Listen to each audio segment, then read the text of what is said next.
തൃശൂർ ലോക്സഭാ മണ്ഡലത്തിലെ നിർണായക നിയോജക മണ്ഡലമായ ഇരിങ്ങാലക്കുടയിൽ വോട്ടിംഗ് സമാധാനപരമായിരുന്നു. രാവിലെ മുതൽ വോട്ടർമാരുടെ തിരക്കായിരുന്നു.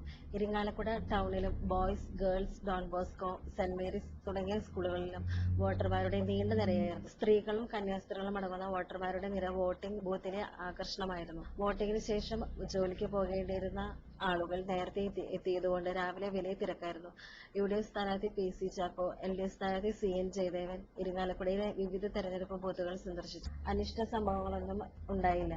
സായുധ പോലീസടക്കമുള്ള പോലീസ് ഉദ്യോഗസ്ഥർ എല്ലാ വോട്ടിംഗ് കേന്ദ്രങ്ങളുടെയും പരിസരങ്ങളിലും ഉണ്ടായിരുന്നു. നടവരമ്പ് സ്കൂളിൽ വോട്ടിംഗ് കേന്ദ്രത്തിന്റെ തകരാറ് മൂലം വൈകിയാണ് വോട്ടിംഗ് ആരംഭിച്ചത്. മുനിസിപ്പൽ ബസ് സ്റ്റാൻഡ് പരിസരത്ത് ഗവൺമെന്റ് ഇൻഡസ്ട്രിയൽ ട്രെയിനിംഗ് സെന്ററിലാണ് MLA തോമസ് ഉണ്ണിയാടൻ വോട്ട് രേഖപ്പെടുത്തിയത്. ബിഷപ്പ് മാർ ജെയിംസ് പഴയേറ്റിൽ മുകുന്ദപുരം LP സ്കൂളിലും വോട്ട് ചെയ്തു. മദ്രാസിലെ ഷൂട്ടിംഗ് തിരക്കിനിടയിലായതുമൂലം വോട്ട് ചെയ്യാൻ ഇരിങ്ങാലക്കുടയിലെത്താൻ കഴിഞ്ഞില്ലെന്ന് ഇന്നസെന്റ് അറിയിച്ചു.